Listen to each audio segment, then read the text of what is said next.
皆さんこんにちは、みさとです。朝8時半頃の愛知県名古屋市の金山駅です。今日はお盆の8月14日、JR 東海夏の乗り放題切符の2日目の旅の始まりです。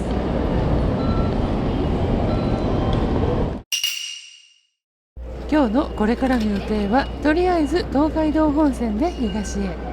いつもなら新快速か特別快速に乗りますが、先発の8時40分発の豊橋行き普通列車に乗ります。途中の駅で新快速に追い越されるので、そこで乗り換えます。ロングシート部分に座れました。列車の運転時刻を見ると刈谷で5分止まるので、ここで新快速に追い抜かされるのでしょう。豊橋行きの普通列車は立ち客もそこそこいたので、座席から多少撮影した程度。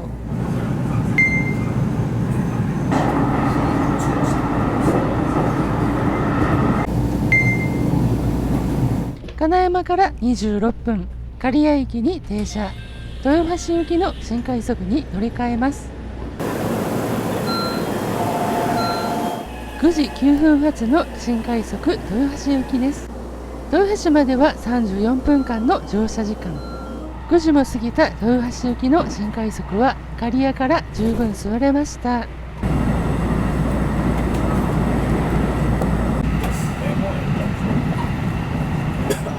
9時43分、豊橋に到着です。通常だとここで浜松行きの普通列車に乗り換えですが、今回の JR 東海夏の乗り放題切符の購入は、JR 東海エリア内の新幹線駅が着駅になる東海道新幹線の切符を EX サービスで購入することが必要です。今回豊橋から浜松までの移動をこの新幹線利用に充てることにしました。豊橋から浜松まで新幹線の自由席特急券が870円、乗車券が680円で合計1550円になります。今回の JR 東海夏の乗り放題切符の購入には3900円と、この新幹線の課金分1550円が購入に必要な金額になります。わざわざ新幹線に乗ったような感じですが、後々この課金は役に立ちました。乗車する新幹線は10時9分発のこだま710号。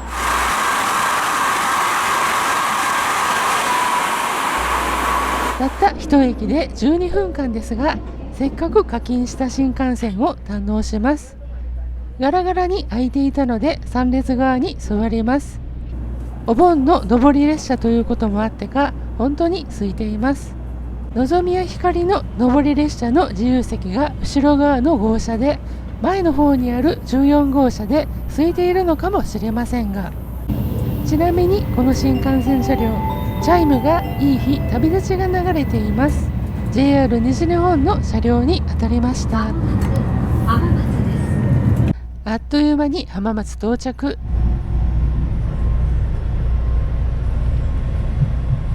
まだ10時半にもなっていませんが、ここでお昼ご飯にします。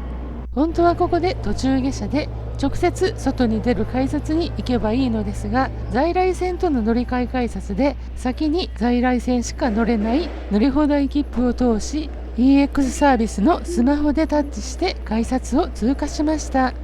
在来線しか乗れない切符で新幹線の自動改札を通るのも面白いかと思ってやってみました。ちゃんと有効な切符を揃えているので通過できて当然なのですけどね。今度は在来線の出口改札を通って外へ。前回浜松に来た時は浜松餃子でしたが、今回はうなぎにします。11時からの営業ですが、場所だけ確認したら駅前を散策してもいいかなと思い向かいます。駅から一番近い場所のうなぎのお店です。駅南口を出て右側へ歩いてすぐ右に入って、駅高架下にあるお店です。浜名湖うなぎ丸浜さんです。お店の入り口を見ると結構な行列ができていました。かれこれ開店15分前になっていましたが、お盆休み中とはいえさすが人気店です。先ほど豊橋に着いた時、新幹線に乗らなければ在来線の10時7分発に乗っていたはずです。そうなると到着が遅くなり、この行列のさらに後になったはず。新幹線で早めに浜松に着いてよかったです。開店時間になり店内へ。このお店は浜名湖の漁協直営のお店だそうです。今回はうな重だけにしました。いつもなら松にしていますが、前回の旅の朝食バイキングで調子に乗って食べ過ぎて太ってしまって、松より少しうなぎが少なめの竹にしました。こうしてうな重竹が来ました。肝水とお漬物付きです。いただきます。身が柔らかい。お箸でさっと切れます。好みの厚みと柔らかさ伝わりますかね。美味しい。タレの染み込んだご飯も美味しいです。こうしてうなぎを堪能した至福の時間を過ごしました。そして完食。ごちそうさまでした。食べ終わったのが12時ちょうど過ぎ。次は12時9分発の電車に乗る予定でしたが、多分無理でしょう。ところが乗れたんですね。浜松12時9分発の熱海行き普通列車。少し早歩きでしたが、この列車に間に合いました。静岡県を転換クロスシートで旅をできています。これは楽ですね。目の前にトイレもあります。お昼ご飯後で居眠りしていて起きたらこの光景。菊川駅でした。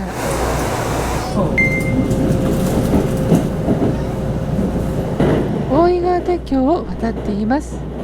江戸時代、箱根走りは馬でも越すが、押すに越されぬ大井川と言われた東海道の難所です。今は電車や車で橋を難なく渡っていきます。いい時代です。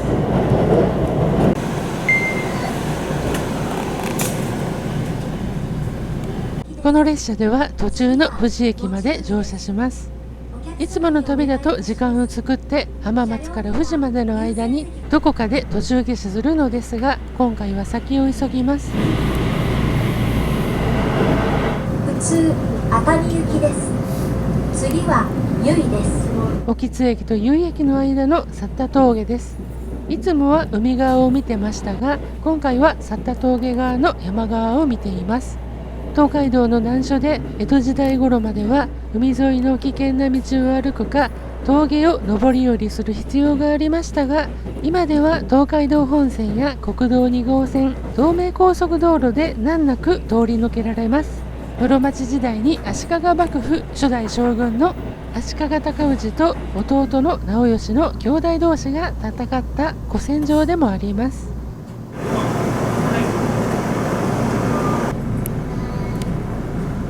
こうして13時57分、富士駅に下車します。一旦改札を出まして、南口から富士山を見ようとしましたが、この日は雲が多くて見えませんでした。この後、駅の売店でお土産などを買いまして、再び改札内へ。乗車するのは14時22分発の身延線の甲府行き。富士駅から終点甲府まで 88.4km、39駅あります。この列車で終点甲府駅には17時15分着で2時間53分かかります。飯田線に比べれば半分以下ですが、それでも割と時間のかかる路線です。と発車を待つ間に甲府行き特急富士川7号が発車していきました。この列車だと甲府には1時間10分ほど早く着きます。身延線ホームに駅そばのお店がありました。平日のみ11時から14時までの営業だそうです。駅弁は販売してないとのこと。ということで富士駅を発車。最初の停車駅の湯の木駅、立堀駅停止中です。車内は座席が半分ほど埋まり、数人立ち客がいる感じです。東名高速道路がオーバークロス。富士山らしい山が雲に覆われています。富士駅から3駅目の入山瀬駅。こちらは新東名高速道路。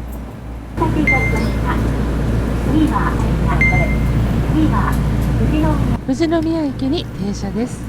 富士宮市の代表駅で身延線で一番乗降客の多い駅です。日蓮召集の大石寺の最寄り駅で、かつては参拝の団体専用列車が多数発着した駅ですが、日蓮召集が創価学会を破門した後、列車は激減したそうです。富士宮駅までは複線でしたが、ここから身延線は単線です。西富士宮駅です。運転席の幕が下ろされたので、この先トンネルがあるようです。地図を見ると北西方向へ向かっていた線路は南の方向へ向きを変えています。トンネルに入りそうで入らず、列車の向きは南向きになったようで、左車窓には雲に隠れた富士山と眼下に富士宮市が見えました。線形が大きく向きを変えたのは標高を稼ぐためのループ線のような形なのかもしれません。沼久保駅を出て右へカーブしてトンネルに入ります。トンネルを出ると見えませんが、左側は富士川。川沿いの崖をへばりつくようなところを走っています。こうして芝川駅に停車。反対列車の行き違いで3分停車。車内は空いてきたので、富士川の景色が良さそうな左側に座りました。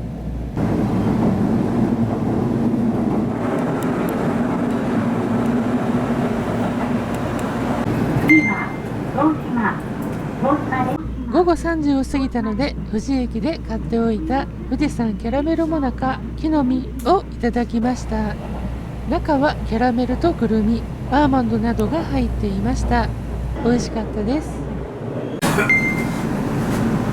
この東島駅から山梨県に入りました。富士駅から50分近く走りましたが、身延線全体の3分の1に少し満たない距離です。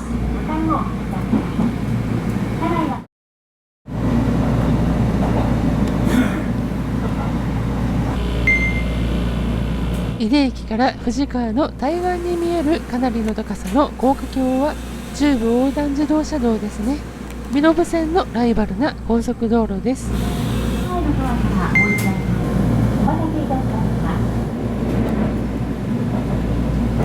宇都宮駅では富士行きの列車が行き違い待ちしていました。甲斐大島駅に停車。ここで5分停車です。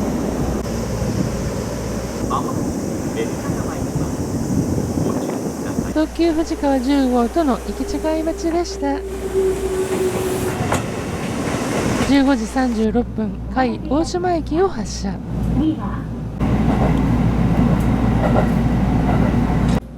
家々の黒瓦が目立つ街並みを見て身延駅に停車。4分停車で改札も近いので外に出てみました。ようこそ身延へのところにお坊さん。ここ身延町は日蓮宗総本山の身延山久遠寺の門前町ということで、駅前の商店街を黒瓦を擁する和風な街並みに揃えたそうです。4分だけなので乗り遅れないよう手早く戻りました。15時45分発車。この辺りで距離的に富士駅と甲府駅の中間あたりです。放送で次は裸島と言っているのでと思いましたが、漢字で書くと波に高い島でした。高い高架橋が見えるのは中部横断自動車道の下部温泉早川インターチェンジ。すごく高い場所にあるインターチェンジですね。この先一旦富士川から離れて常盤川沿いに身延線は走ります。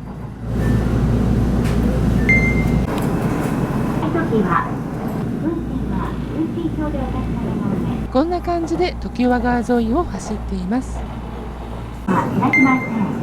甲斐常盤駅でも4分停車。列車の行き違い待ちです。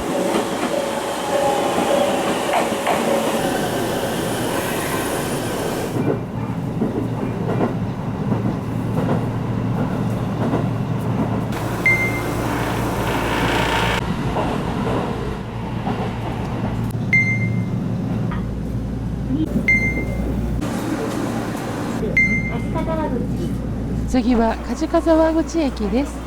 富士駅からの運賃は1340円。時間にして2時間、結構な距離を進みました。梶川口駅停車中です。車内に話し声が多くなりました。車窓も開けた感じで、ここは甲府盆地の一番南側になります。今までの山あいの風景から完全に変わり、列車の速度も上がりました。中国風な駅舎の市川大門駅。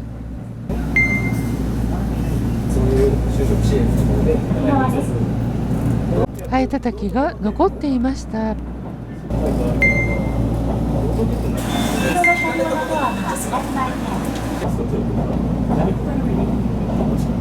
東花輪駅は貨物の扱いがあった名残で側線が何本か残っています。小井川駅です。高架橋の工事がされていますが、これは中央新幹線の工事だそうです。この次の上映駅は撮影を忘れていました。そして次は国母駅。あと20分弱で終点甲府駅ですが、今回はこの駅で途中下車します。この駅で途中下車したのは温泉に入るためです。今夜はこの先入浴シャワーが無理そうなので、甲府駅に近いエリアで探すと国母駅になりました。この国母駅近くに桜井という温泉銭湯があるので行ってみます。Google マップで徒歩2分とあるので相当近いです。駅から歩いて2分、ほんとすぐです。料金は大人600円。洗い場にシャンプー、リンス、ボディーソープがありました。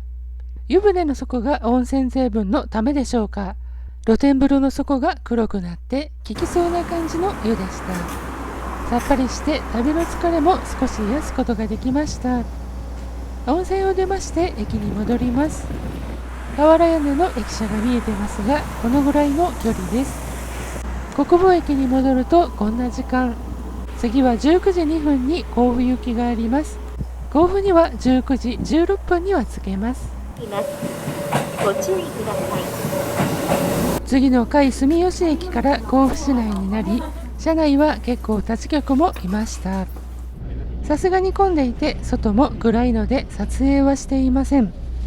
19時16分、身延線の終点の甲府駅に到着。かなり多くのお客さんが乗っておられました。